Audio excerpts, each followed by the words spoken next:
بسم الله الرحمن الرحيم، والصلاة والسلام على أشرف المرسلين سيدنا محمد وعلى آله وأصحابه أجمعين. اللهم صل وسلم وبارك عليه. أخباركم إيه؟ يا رب تكونوا بخير وبصحة وبسعادة دايما إن شاء الله. معايا النهاردة كده شوية مفروشات اشتريتهم وقلت إيه أوريه لكم النهاردة. أول حاجة طبعا انتوا فاكرين الموضوع اللي حصل بتاع ان انا جبت المفارش وكانت صغيره.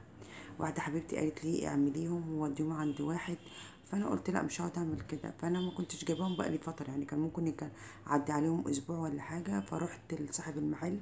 البنت اللي كانت هناك عصلجت شويه، بس هو بصراحه يعني طلع راجل ذوق وغير لي. فاول ما غير لي جبت اللي هي الايه، اللي هي المفروشات دي. اول حاجه اللي هي العالميه، زي ما انتوا شايفين كده. هي دي العالمية معروفة في البطاطين وبرضو في المفروشات، يعني زي ما بوريكم كده. هي برضو بشهادة ضمان. تاني حاجة برضو طبعا أهم حاجة كان عندي المقاس. ده الشكل بتاعها، وده التطريز اللي هيبقى موجود على المفرش نفسه من بره. شكل يعني حلو قوي، برضو خامتها حلوة عجبتني. وطبعا المقاس اللي انا بوريه لكم طبعا اهم حاجة 240 في 260. وفي مفارش على فكرة أكبر من كده، يعني في 260 في 280. فيعني دايما بس بتبقى موجودة المفارش اللي هي دايما السائد قوي، اللي هي بتبقى الأربع قطع، واللي هي بتبقى ب260 في 240 في 260. طبعا أنا جبت الشكل ده اللي انتوا شايفينه كده. هو لونه لبني مش بيبي بلو، ده لونه لبني. فعجبني وعجبني الشكل بتاعه وعجبني التطريز بتاعه. فبدلته، يعني بدلته باللي أنا كنت جايباه الأول. زي ما انتوا شايفين كده الاشكال بتاعتهم حلوه قوي. معلش انا مش هقدر افتح لكم طبعا ايه ال ال المفرش. الاول كنت يعني المره اللي فاتت كانت الحاجات يعني سهله انها تتفتح، لكن دي مبسطره قوي قوي فما عرفتش افتحها. بس زي ما انتوا شايفين كده هي 4 قطع و... وطبعا وزي ما بقول لكم اللي هي العالميه. والشكل اللي انتوا شفتوه برضو اللي هو المفرش التاني، انا جبت الاتنين نفس النوع ونفس التشكيله، يعني نفس النوع ونفس الشكل ونفس التطريز. ده لونه ده لونه لبني. التاني ايه هوريه لكم دلوقتي لونه ايه لبني. انا بقول لكم برضو خدوا بالكم وانتوا بتشتروا الحاجات دي لازم تبصوا ايه في المقاسات، لان المقاسات فعلا هي اللي فرقت معايا بصراحه. المقاسات فرقت معايا وخلتني اغيرهم. وبرضو ما كانتش عندي حريه الاختيار قوي، لانها قالت لي لازم انت عشان قعدتي فتره وكده اسبوع وكده فلازم تاخدي الحاجات اللي هي موجوده. فانا اخدت ده برضو، لقيتهم شكلهم حلو. هو نفس خامه عدي كده برضو. فعجبني. زي ما بقول لكم كده انا ايه عجبني الشكل بتاعه. ودي طبعا زي ما بوريكم كده عليها شهادة الضمان. برضو كانوا على فكرة كان نفس المفرش ونفس الشكل ونفس التطريز. انا جبت الاتنين شكل واحد، بس طبعا كل واحد مختلف الالوان بتاعته. ده نسيت اقول لكم بقى السعر ده كان ب650 جنيه. يعني ده كان ب650 جنيه، المفرش كان ب650. يبقى الاتنين زي ما انا بقول لكم يعني سعرهم كان 1300 جنيه. آه انا طبعا هنا وريتكم طبعا ايه معلش اصل كل شويه افصل وارجع وافصل وارجع، فبتوه وانا بسجل. التسجيل ده ايه يعني حاجه الحمد لله. جبت برضو زي ما بوريكم كده اللي هي الايه الفوط دي. الفوط دي يا جماعه ماركه العلياء. انا لما بقول لكم الماركات مش معنى ان انا بعمل اعلان، انا طبعا ما فيش ان انا اعمل اعلانات بس انا بوريكم انا شفت الخامه عامله ايه، فعشان كده انا بوريكم الاسماء. هنا كنت برجع لكم واقول لكم انا نسيت السعر، فانا قلت لكم السعر. العلياء دي يا جماعه في الفوط حلوه جدا. يعني مقاس الفوط في الماركه دي والله يا جماعه بيفوقوا عن اللي بيقولوه. يعني مثلا كان قايل دي 120 في 160 60 في 120. بس يعني بالعكس انا لقيتها الحجم بتاعها مقارب من النص بشكير. حلوة قوي. الخامة بتاعتها حلوة جدا. شوفوا هوريكم كمان ليه بقول لكم بقى. انا هوريكم حجم الفوطة دلوقتي، بس ليه بقول لكم الماركات؟ لانه والله العظيم يا جماعة عن تجربة انا بشوف يعني مثلا بجيب حاجات غالية برضو وبجيب حاجات ماركات، بس ساعات بتختلف. يعني في ماركة عن ماركة بتختلف بقى في الجودة وفي المقاس وفي السعر، وبتختلف في كل حاجة. مش هي يعني بصراحة بتختلف. العلياء دي حلوة جدا جدا في الفوط قوي قوي. اول مرة كمان اجرب فوط حلوة كده وبالمقاس ده وبالخامة دي وبالنعومية دي. وبصراحة وعجباني اشكالها جدا جدا جدا. انا هوريكم دلوقتي اهو زي ما بقول لكم حجم الفوطة كبير قوي. انا هشوفه. انا بمسك لكم الحاجه دايما يا جماعه وبوريها لكم. يعني الحاجه دي والله ما بتتفتح، بس انا بفتحها لكم. يعني انا بفتحها لكم. بس انتوا عارفين طبعا انا ما بحبش الحاجات اللي هي فيها استرس، وهي كمان بنتي ما بتحبش كده. فانا بجيب دايما الحاجه يا اما فيها جوبير يا اما ساده يا اما هاندميد. شايفين يا جماعه حجم الفوط عامل ازاي؟ حلو قوي، خامتها حلوه جدا جدا جدا، عن تجربه يعني حلوه قوي. لان انا هوريكم بعد كده الخامات الفوط التانية.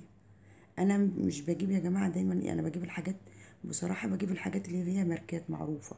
وفي نفس الوقت ممكن برضو يعني ما تكونش تكون ماركه بس اقل شويه من دي، بس بتبقى خامتها حلوه. شوف انا بوريكم كل ده، انا بوريكم حجم الفوط عامل ازاي. فاحنا ممكن نجيب يا جماعه حاجات ماركات او خامات حلوه، مش ماركات كمان، خامات حلوه، وما نكترش في الفوط، بس نجيب الحاجه حلوه، ونجيب يعني حاجه افضل من 20 حاجه زي ما بقول لكم كل مره. انا هوريكم برضو الفوط اللي بعديها عامله ازاي. زي ما يعني بحاول كمان ان انا ما اكررش الالوان، بس للاسف لازم في لون بيتكرر. يعني لازم مش بيكرر بقى بنفس الشكل، لا، بيكون مثلا فاتح شويه غامق شويه.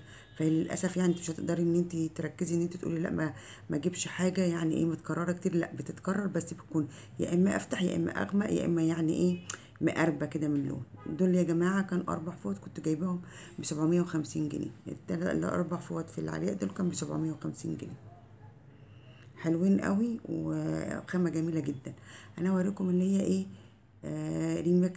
اسمها ايه بقى، ريميتكس. اللي هي الفوط دي حلوه على فكره، فوط حلوه وخامتها بس لا مش زي العلياء. يعني العلياء خامتها انعم، دي حلوه قوي برضو وتقيله، بس خامتها تحس ان هي خشنه شويه. وكمان الحجم بتاع الفوطة نفسه برضو، يعني كان قايل لي دي يا جماعة 60 في 120. لا والله ما تيجي خالص، صغيرة يعني صغيرة، وانت في الحجم كده وانت بتشوفي. ودايما بيقولوا لي ساعات، يقولوا لي لا في حاجات ما بنرضاش نفتحها، ما نقدرش نفتحها. يعني يقول لي لا في حاجات ما بتتفتحش، الفوط كمان ما بتتفتحش هناك. فعشان كده انا بقول لكم على الماركات، بركز لكم على الماركات، لان انا ببقى عارفه حجمها، او انا مجربه حجمها، او انتوا لو حد شاف الفيديو وحب يجهز ويجيب اي حاجه يبقى عارف الحجم بتاع الحاجه دي. فدي حلوه قوي زي ما بوريكم اهو. وبرده يا جماعه غاليه والله، مش رخيصه، غاليه، دي ب 450 جنيه. بس بصراحه الحجم الفوطه والخامه بتاعتها اقل شويه من العلياء. دول برضو كان 4 فوط، وبرضو زي ما بوريكم كده الالوان. يعني هتلاقوا اللون اللي هو اللي مدي على زيتي ده متكرر في العلياء بس على افتح. فهي كده ايه، النهارده برضو جبت دول زي ما بقول لكم، دول كانوا ب 450 جنيه. انا كنت لسه بوريكم اهو، كنت هوريكم الشكل كده مع بعض اهو.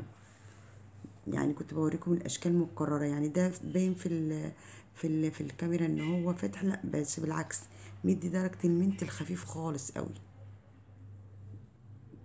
زي ما بوريكم كده يا جماعه. هم دول كان ايه اللي هم الفوط اللي هي بتاع الايه، بتاع الفوط الكبير. انا طبعا برضو جبت ايه، فوط اطفال تاني. يعني انا جبت برضو فوط اطفال تاني اللي انا هوريها لكم. دي برضو الماركه دي انا كنت جايبه برضو منها اللي هي الايه الاطفال قبل كده، اللي هي اسمها ماركه مليكه.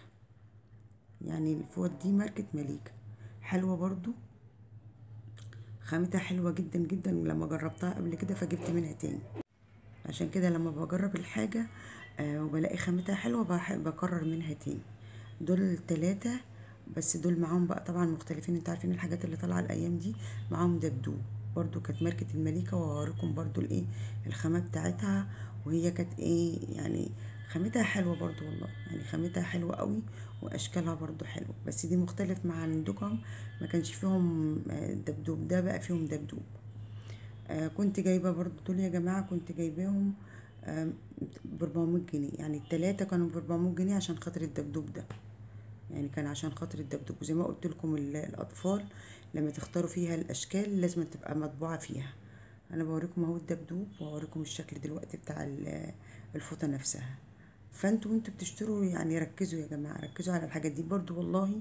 الحاجات دي ما بتتفتحش، بفتح لكم كل حاجة عشان اوريكم قدامكم الخامة، وبوريكم المقاس بتاع الفوطة، بوريكم كل حاجة. لكن والله انا ببهدل الكرتونة، وبقعد بعد كده افضل افسر فيها واعيد فيها عشان ايه؟